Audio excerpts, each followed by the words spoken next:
This is what I miss.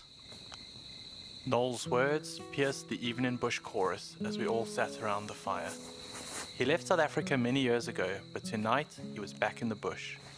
Under the African night sky, a place where once touched, a heart will yearn for life. It's hard to describe a primitive trail in the bush, and it's as hard to capture it, because it's a life experience of extreme physical and mental depth, and it's a feeling you have to be there to feel. It's an all-encompassing awareness of heightened senses as you traverse truly wild spaces, not knowing what's around the next corner, following the tracks and paths of wildlife and living as one with nature for the few days that you're out there. A feeling of being home. We started off the trail at base camp, and after getting our gear sorted out, we immediately set out for 3 nights and 4 days.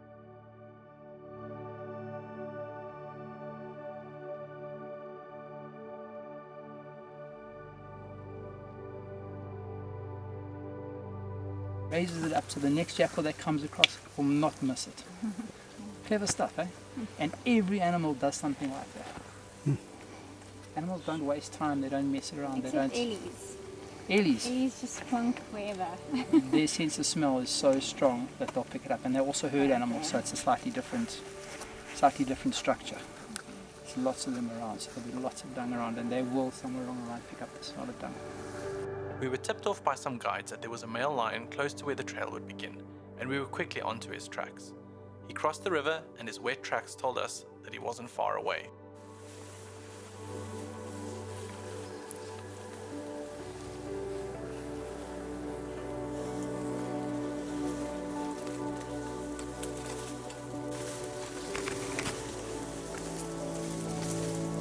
The sun was starting to dip, and we needed to find a sleeping spot for the night, so we followed the tracks until they went cold, and then headed downriver in search for somewhere to bed down.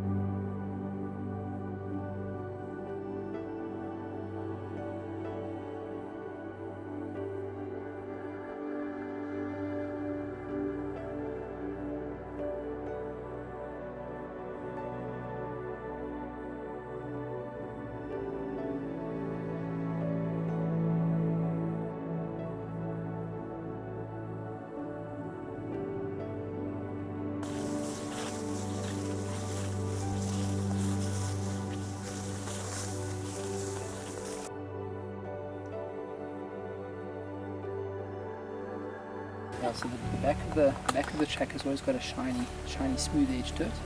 In the front, you're quite right, that's where the toes are. So it's heel up, toes back. Walking this way, this is a nice big ball. Heavy must, you can actually smell it from quite a way. How in the world are you going to see it between your legs? It's wet, and it drips. Oh. You got to watch when they walk, they're literally dripping. Oh. Yeah, and from a distance you can actually, if they're standing still, you look at your binos, you see it's a different colour completely. It's wet, yeah. This is fresh, so he's not far in front of us. Steamy. Still warm. Yeah. Still warm. Yeah, so you never feel the outside. You feel the inside, because the outside has the elements.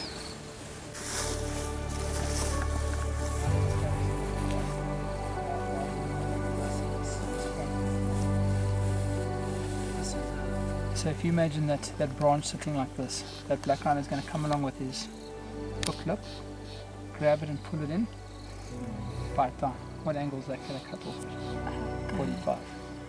So that's exactly how that 45 is formed. This is a black line.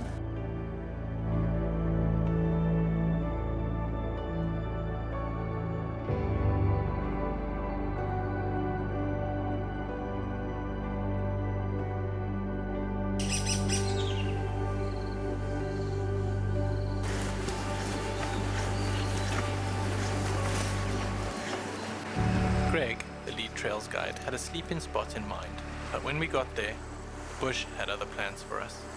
2 hippos were occupying the space, and we politely moved on to find another spot.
By now the sun was kissing the tops of the trees, and the shadows were starting to creep. We found a spot, not the greatest, but it would work given the fading light. So we set up our sleeping mats and bags and got the fire going while 2 members of the group dug a well in the river for much needed water.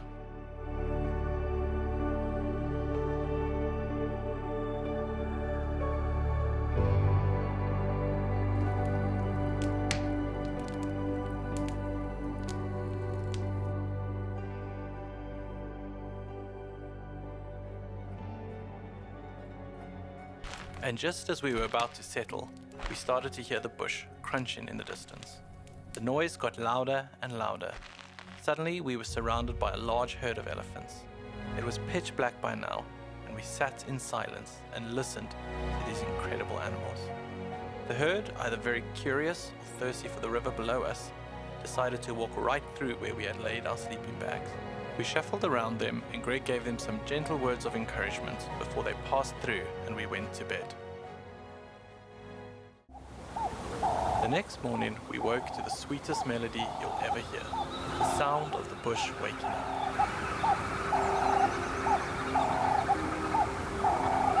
We packed our bags and we were back on the trail towards a second sleeping spot. Where that was, all depended on the path the bush laid out for us.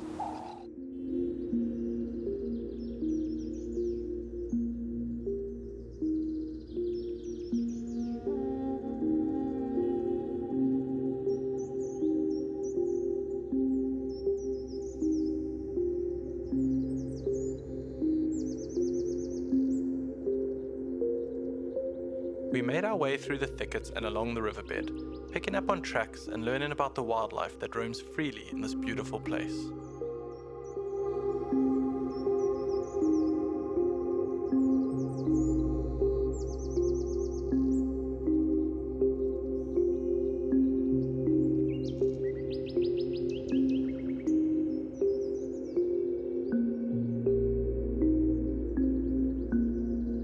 This is nice and fresh, so that green tinge of the grass is still coming through. Look how that's been broken up nicely, this tummy. But it's not looking quite right, so this guy's got a bit of a runny tummy at the moment. People might confuse this with say a dwarf mongoose. The dwarf mongoose typically, when you see clumps of dung like this together, it's typically at their hole site or their den site, which is almost always a termite or ant mound that they've decided to live around. And then with them, we'll try and show you as well, they defecate either on the western or the eastern side, depending on the trees and the foliage, and where the sun shines and where the sun's going down, because that's where they'll be lying to either gather morning sun or gather the last of the afternoon sun before they go into their den site. This web is laid out and designed as like a tripwire. So anything that crawls onto it, if that spider's in the final hiding, and something starts pulling the strings here, it then quickly runs out and comes and has a look what's happening. So I actually want it to go back inside. Okay, it's gone now.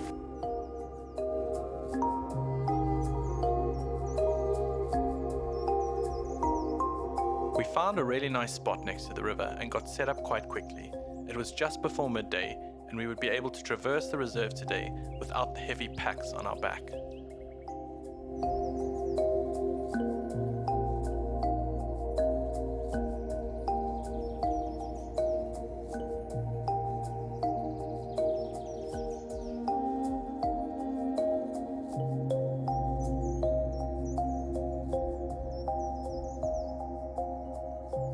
After a quick bite to eat and hanging out our wet gear to dry, we set out for a midday walk around the reserve.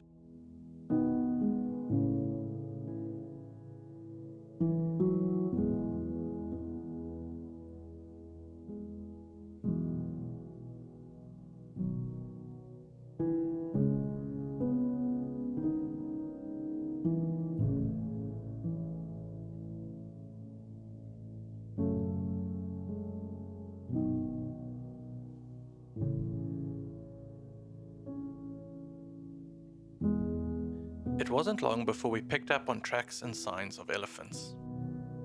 See how fresh that is? Yeah, nice and wet.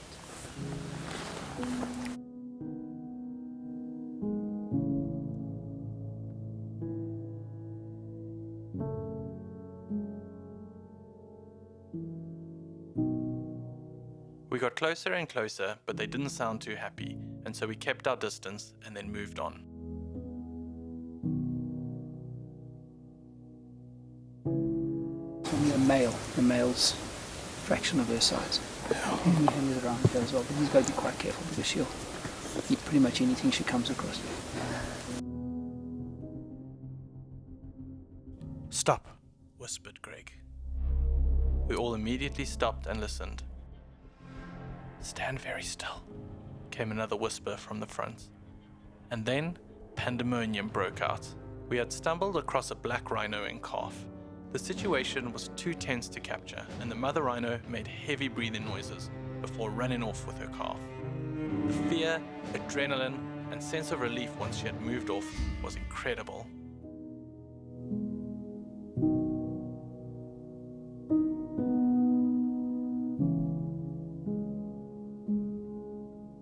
Lunch was served next to a small dam, and once our tummies were full, we headed back to the sleeping site. The black rhino is a bit of a shallow one here, Okay. and the gap between these toes is bigger on a black rhino.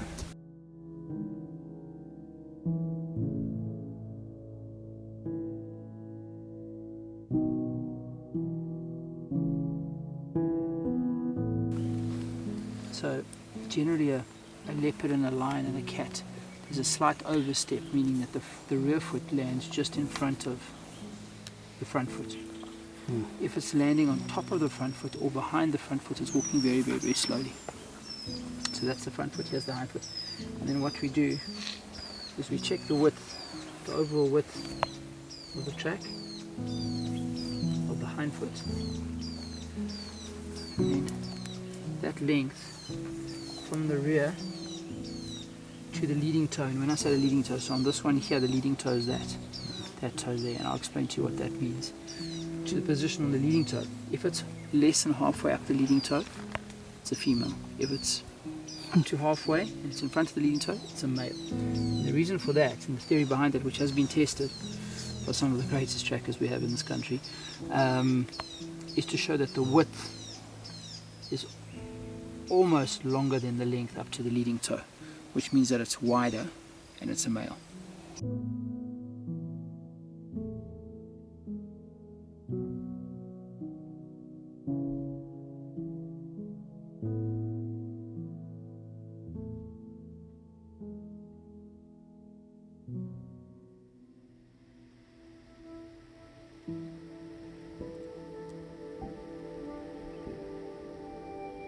When we got back, we set up our mattresses and sleeping bags.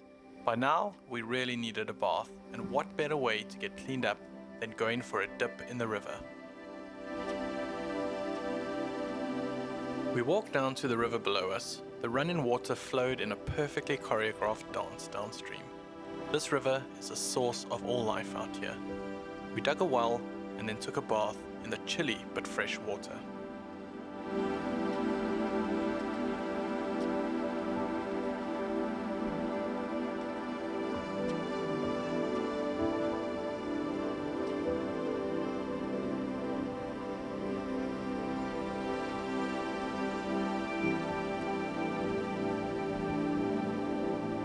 That night, we sat around the fire, sharing stories and tales. The embers flickered boldly around us, like a beacon of hope against the dark night sky, determined to light up the darkest of corners. Every night, you spend an hour watching over the group, keeping the fire lit and ensuring a safe night's rest. It's during this time where you feel most alive. You get to think, dream, hope, and reflect. Every breath of wind can be felt, and every leaf turned can be heard.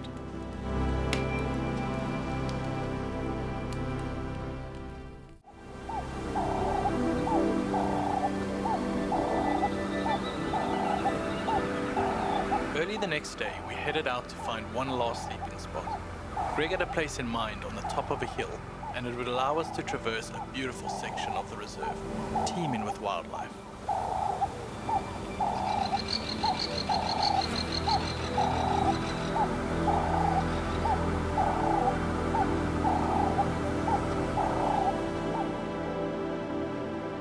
Before we headed out, we made sure to leave the spot as we found it, without a trace of us having been there.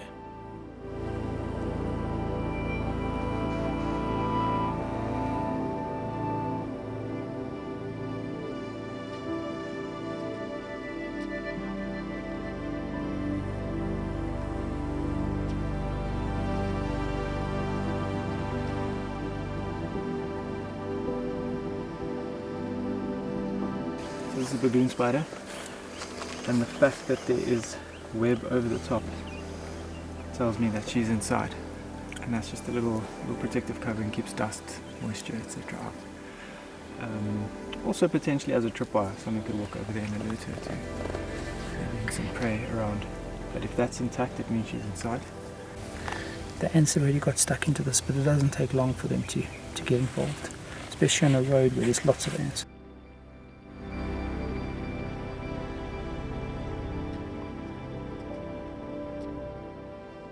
These are called matabele ants. They raid other ants or termite nests. These chaps, I see that one's got something in his mouth. He's just obviously picked up something, but they're possibly still looking to raid. Quite interesting. Is that a fish moth that's just come out of there? Yeah, that's a fish moth that just went in. That fish moth's obviously living in this hole. But there are a couple of ants there going in and having a look. And if they find anything,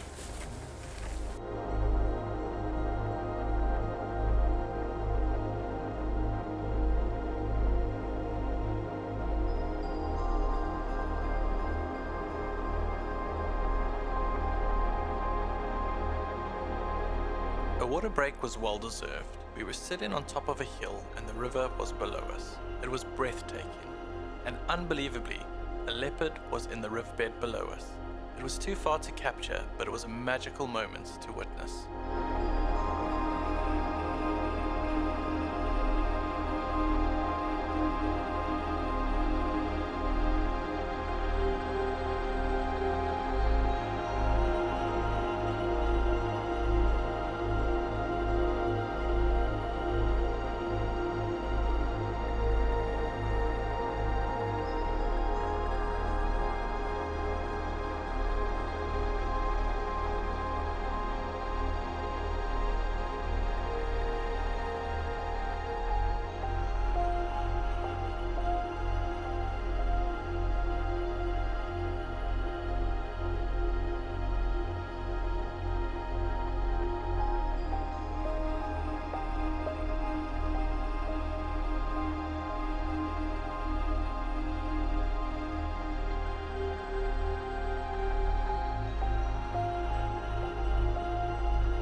jackal go once again and they'll drop their dung on top of ellie poo or on top of a rock like this or on top of a tuft of grass. And again, we're speaking about the height of the nose. So it just helps the next jackal to come past to sort of be nose level with it. Not just smell but also visual.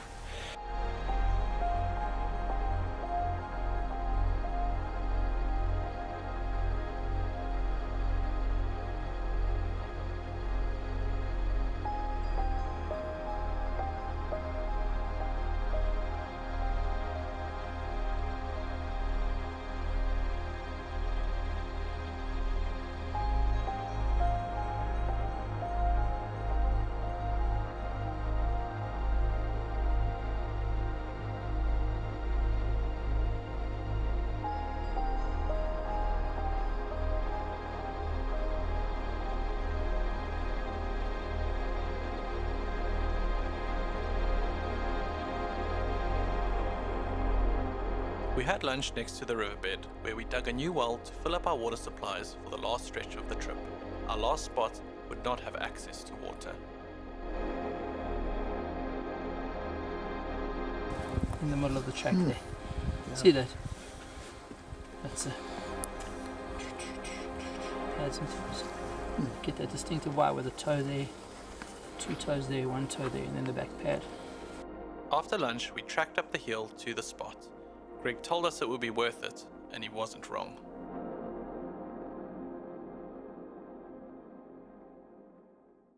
We set up sleeping mats and bags and got started on the fire, using only a flint to light it.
Again had some great conversations around the fire.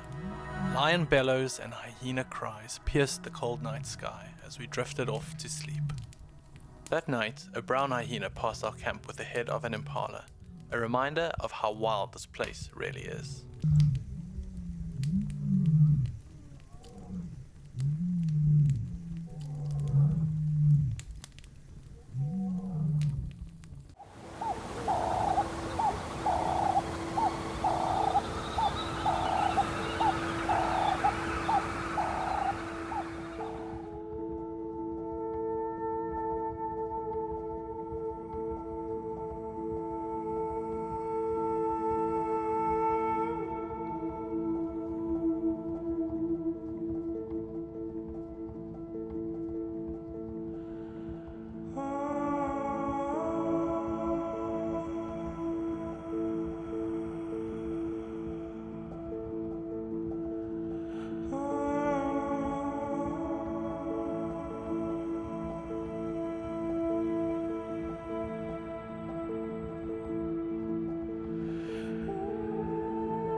Breakfast on this trail consisted of oats or easy, a cup of coffee or hot chocolate, and a biscuit.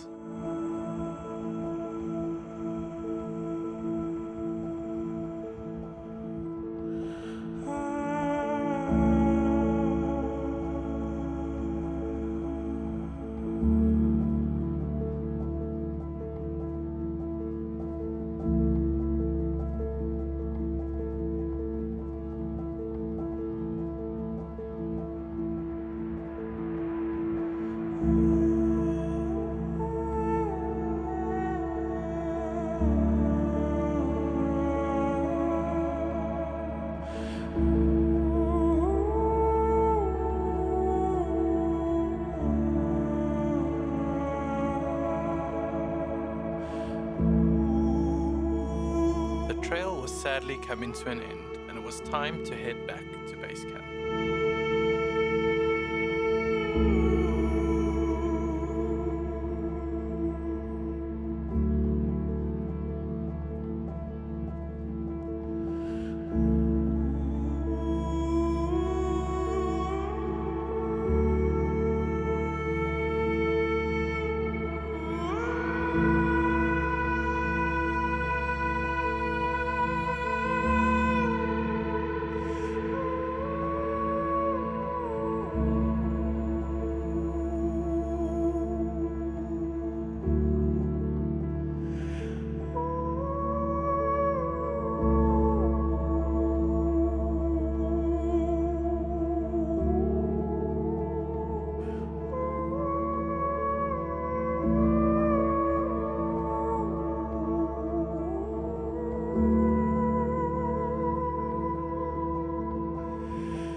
the direction we're going. There's another buffalo track heading in there. We tracked fresh buffalo spoor and dung on the way back. It's heading in the same direction we were heading. So maybe those ones went up and they've turned and they've come back.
Just like that, we were back where we started. We shared some drinks before heading out of the reserve.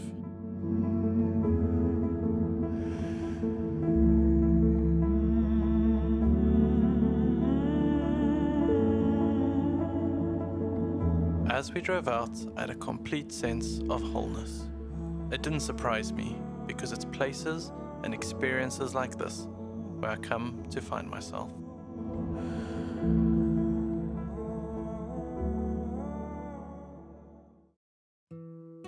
A big thank you to Greg from Manakuza Safaris for another epic primitive trail. If you'd like to experience a trail just like this one, I'll leave Greg's details in the description below. Don't forget to like and subscribe to this channel, and I'll see you on the next adventure.